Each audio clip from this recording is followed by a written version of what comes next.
Hi friends, ಎಲ್ಲರಿಗೂ top one super NS ಅಕಾಡೆಮಿಗೆ ಸ್ವಾಗತ. ಇವತ್ತು ನಾವು ಭಾರತ ಸಂವಿಧಾನದಲ್ಲಿ ಪ್ರಮುಖವಾಗಿರ್ತಕ್ಕಂತಹ ರಾಜ್ಯದ ಮಂತ್ರಿಮಂಡಲದ ಬಗ್ಗೆ ತಿಳಿದುಕೊಳ್ಳೋಣ. ವಿಧಿ 163ನೇ ವಿಧಿಯ ಪ್ರಕಾರ ರಾಜ್ಯ ಕಾರ್ಯಾಂಗದಲ್ಲಿ ರಾಜ್ಯಪಾಲರಿಗೆ ನೆರವು ಮತ್ತು ಸಲಹೆ ನೀಡಲು ಮಂತ್ರಿಮಂಡಲಗಳ ನೇತೃತ್ವದಲ್ಲಿ ಮಂತ್ರಿಮಂಡಲ ಇರಬೇಕೆಂದು 163ನೇ ವಿಧಿ ತಿಳಿಸುತ್ತದೆ. ಸರ್ಕಾರದ ನೀತಿ ನಿಯಮಗಳನ್ನು ಮತ್ತು ಆಡಳಿತಕ್ಕೆ ಸಂಬಂಧಪಟ್ಟ ನಿರ್ಣಯಗಳನ್ನು ತೆಗೆದುಕೊಳ್ಳುವ ಅಧಿಕಾರ ಈ ಮಂತ್ರಿಮಂಡಲಕ್ಕೆ ಇರುತ್ತದೆ. ಇನ್ನು 164ನೇ ವಿಧಿ ಮಂತ್ರಿಮಂಡಲದ ನೇಮಕದ ಬಗ್ಗೆ ತಿಳಿಸುತ್ತದೆ. ಈ 164ನೇ ವಿಧಿಯ ಪ್ರಕಾರ ರಾಜ್ಯಪಾಲರು ಚುನಾವಣೆಯಲ್ಲಿ ಬಹುಮತ ಪಡೆದ ಪಕ್ಷದ ನಾಯಕನನ್ನು ಮುಖ್ಯಮಂತ್ರಿಯಾಗಿ ನೇಮಿಸುತ್ತಾರೆ. ಒಂದು ವೇಳೆ ಚುನಾವಣೆಯಲ್ಲಿ ಯಾವುದೇ ಪಕ್ಷವು ಬಹುಮತ ಪಡೆಯಲು ವಿಫಲವಾದರೆ ಆಗ ರಾಜ್ಯಪಾಲರು ತಮ್ಮ ವಿವೇಚನೆ ಅಧಿಕಾರ ಬಳಸಿ ಯಾವ ಪಕ್ಷ ವಿಧಾನಸಭೆಯಲ್ಲಿ ಬಹುಮತ ಸಾಬೀತುಪಡಿಸಲು ಸಾಧ್ಯ ಎನಿಸುತ್ತದೆಯೋ ಆ ಪಕ್ಷದ ನಾಯಕನನ್ನು ಮುಖ್ಯಮಂತ್ರಿಯಾಗಿ ನೇಮಿಸುವರು. ಈ 164ನೇ ವಿಧಿಯ ಪ್ರಕಾರ ರಾಜ್ಯಪಾಲರು ಚುನಾವಣೆಯಲ್ಲಿ ಬಹುಮತ ಪಡೆದ ಪಕ್ಷದ ನಾಯಕನನ್ನು ಮಾಡಿದರೂ ಕೂಡ ಯಾವುದೇ ಪಕ್ಷ ಒಂದು ಬಹುಮತ ತೋರಿಸದೇ ಇದ್ದರೆ ತಮ್ಮ ವಿವೇಚನೆಯ ಮೇರೆಗೆ ರಾಜ್ಯಪಾಲರು ಮುಖ್ಯಮಂತ್ರಿಯನ್ನು ನೇಮಿಸಬಹುದು. ಇದರ ಮುಂಚೆ ವಿವಿಧ ಪಕ್ಷಗಳು ನೀಡಿರುವ ಬೆಂಬಲ ಪಕ್ಷದ ರಾಜ್ಯಪಾಲರು ತೆಗೆದುಕೊಳ್ಳಬಹುದು. ಮಂತ್ರಿಯಾಗುವ ವ್ಯಕ್ತಿಯು ರಾಜ್ಯ ಶಾಸಕಾಂಗದ ವಿಧಾನಸಭೆ ಮತ್ತು ವಿಧಾನ ಪರಿಷತ್ ಯಾವುದಾದರೂ ಸದನದ ಸದಸ್ಯನಾಗಿರಬೇಕು. ಇಲ್ಲವಾದರೆ 6 ತಿಂಗಳ ಒಳಗಾಗಿ ಕಡ್ಡಾಯವಾಗಿ ರಾಜ್ಯ ಶಾಸಕಾಂಗದ ಸದಸ್ಯರಾಗಿ ಆಯ್ಕೆಯಾಗಬಹುದು.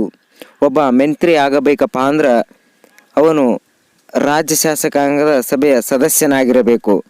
ಇಲ್ಲವಾದರೆ 6 ತಿಂಗಳ ಒಳಗೆ ಕಡ್ಡಾಯವಾಗಿ ಈ ನಿಯಮವನ್ನು ಅನುಸರಿಸಬೇಕು.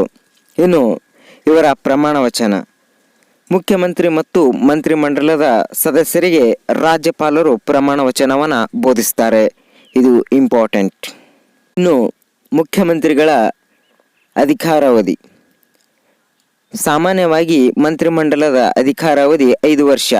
ಒಂದು ವೇಳೆ ಮಂತ್ರಿಮಂಡಲ ಸದಸ್ಯರು ಭಿನ್ನಾಭಿಪ್ರಾಯ ಮತ್ತು ಮಸೂದೆಗಳಿಗೆ ಸೋಲುಂಟಾದರೆ ಮುಖ್ಯಮಂತ್ರಿಯ ಸಲಹೆಯ ಮೇರೆಗೆ ವಿಧಾನಸಭೆಯನ್ನು ರಾಜ್ಯಪಾಲರು ವಿಸರ್ಜಿಸಿದರೆ ಮಂತ್ರಿಮಂಡಲವು ಕೂಡ ಅಧಿಕಾರ ಕಳೆದುಕೊಳ್ಳುವುದು.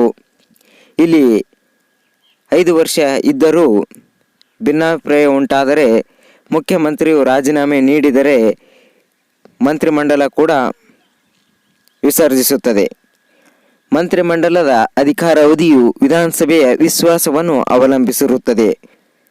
ಇನ್ನು ಮಂತ್ರಿಮಂಡಲದ ಗಾತ್ರ. 2004ರ ಸಂವಿಧಾನದ 91ನೇ ತಿದ್ದುಪಡಿಯ ಪ್ರಕಾರ ಮಂತ್ರಿಮಂಡಲದ ಗಾತ್ರವು ಒಟ್ಟು ವಿಧಾನಸಭಾ ಸದಸ್ಯರ ಸಂಖ್ಯೆಯ 15 ಮೀರಿರಬಾರದು. ಈ ನಿಯಮ 2004ರಲ್ಲಿ ಜಾರಿಗೆ ತರಲಾಗಿದೆ. ಕರ್ನಾಟಕದ ವಿಧಾನಸಭೆಯ ಒಟ್ಟು ಸದಸ್ಯರ ಸಂಖ್ಯೆ 225. ರಾಜ್ಯದ ಒಟ್ಟು ಮಂತ್ರಿಗಳ ಗರಿಷ್ಠ ಸಂಖ್ಯೆ 34. ಇದು ನಮ್ಮ ಕರ್ನಾಟಕದಾಗಿದೆ. ಮಂತ್ರಿಮಂಡಲವನ್ನು 3 ವಿಧಗಳಲ್ಲಿ ವರ್ಗೀಕರಿಸಲಾಗಿದೆ.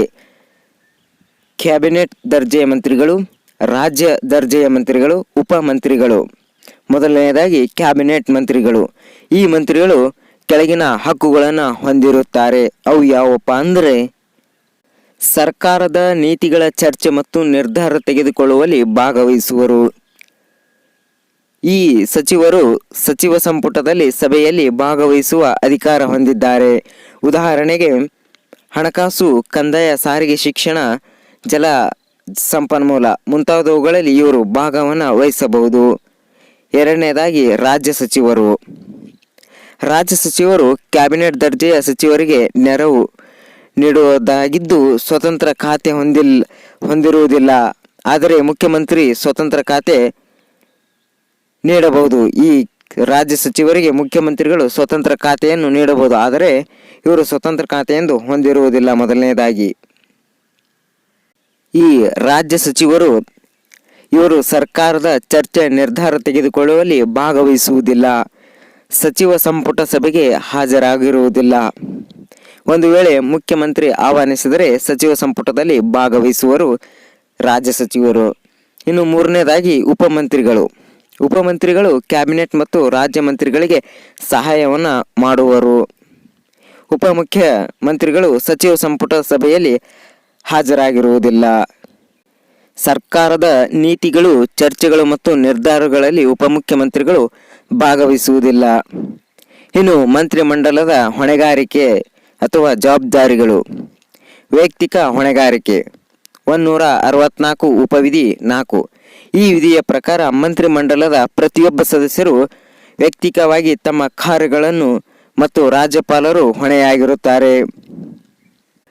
ಮುಖ್ಯ ಮಂತ್ರಿಗಳ ಸಲಹೆಯ ಮೇರೆಗೆ ರಾಜ್ಯಪಾಲರು ಮಂತ್ರಿಯನ್ನು ಮಂತ್ರಿಮಂಡಲದಿಂದ ತೆಗೆದುಹಾಕಬಹುದು. ಒಂದು ವೇಳೆ ಮುಖ್ಯಮಂತ್ರಿಗಳಿಗೆ ಅವರು ಸಲಹೆಯ ಮೇರೆಗೆ ರಾಜ್ಯಪಾಲರು ಮಂತ್ರಿಮಂಡಲದಿಂದ ತೆಗೆದನ್ನು ಹಾಕಬಹುದು. ಎರಡನೇದಾಗಿ ಸಾಮೂಹಿಕ ಹೊಣೆಗಾರಿಕೆ 164 ಉಪವಿಧಿ 2. ಈ ವಿಧಿಯ ಪ್ರಕಾರ ಮಂತ್ರಿಮಂಡಲದ ಸಮೂಹಕವಾಗಿ ವಿಧಾನಸಭೆಗೆ ಹೊಣೆಯಾಗಿರುತ್ತಾರೆ. ವಿಧಾನಸಭೆಯ ವಿಶ್ವಾಸ ಇರುವವರೆಗೆ ಮಾತ್ರ ಮಂತ್ರಿಮಂಡಲ ಅಧಿಕಾರದಲ್ಲಿರುವುದು.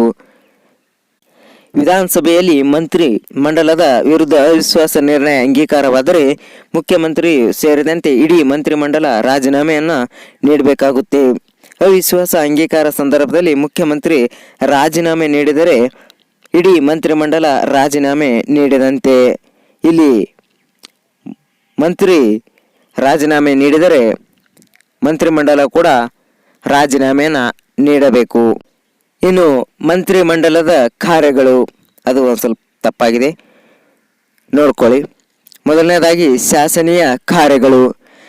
ಶಾಸನವನ್ನು ರಚಿಸಿ ಚರ್ಚಿಸಿ ಅದು ಅಂಗೀಕಾರಗೊಳ್ಳುವಂತೆ ಮಾಡುವಲ್ಲಿ ಮಂತ್ರಿಮಂಡಲದ ಸದಸ್ಯರು ಪ್ರತಿಯೊಬ್ಬರು ಪ್ರಮುಖ ಪಾತ್ರವನ್ನು ವಹಿಸುತ್ತಾರೆ. ಮಸೂದೆಗೆ ಅನುಮೋದನೆ ಪಡೆಯುವುದು, ಶಾಸಕಾಂಗ ಅಧಿವೇಶನ ಕರೆಯುವುದು, ಮಂತ್ರಿಗಳು ಶಾಸನಗಳಲ್ಲಿ ಚರ್ಚೆಯಲ್ಲಿ ಭಾಗವನ್ನು ವಹಿಸುವುದು. ರಾಜ್ಯಪಾಲರು ಮಂತ್ರಿಮಂಡಲದ ಸಲಹೆಯ ಮೇರೆಗೆ ರಾಜ್ಯದ ಈ ಕೆಳಗಿನ ಪ್ರಮುಖ ಹುದ್ದೆಗಳನ್ನು ನೇಮಕವನ್ನು ಮಾಡ್ತಾರೆ. ಮೊದಲನೇದಾಗಿ ಅಡ್ವೊಕೇಟರ್ ಜನರಲ್, ಮಹಿಳಾ ಆಯೋಗ, ರಾಜ್ಯ ಅಲ್ಪಸಂಖ್ಯಾತರ ಮತ್ತು ಹಿಂದುಳಿದ ಆಯೋಗದ ಅಧ್ಯಕ್ಷ ಮತ್ತು ಸದಸ್ಯರನ್ನು ನೇಮಕ ಮಾಡ್ತಾರೆ ರಾಜ್ಯಪಾಲರು ಮಂತ್ರಿಮಂಡಲದ ಸಲಹೆಯ ಮೇರೆಗೆ. ವಿಶ್ವವಿದ್ಯಾಲಯದ ಕುಲಪತಿಗಳನ್ನು ಕೂಡ ನೇಮಕ ಮಾಡ್ತಾರೆ. ರಾಜ್ಯ ಲೋಕ ಸೇವಾ ಆಯೋಗದ ಅಧ್ಯಕ್ಷರು ಮತ್ತು ಸದಸ್ಯರನ್ನು ಮುಖ್ಯ ಮಂತ್ರಿಯ ಸಲಹೆಯ ಮೇರೆಗೆ ರಾಜ್ಯಪಾಲರು ಮಾಡ್ತಾರೆ.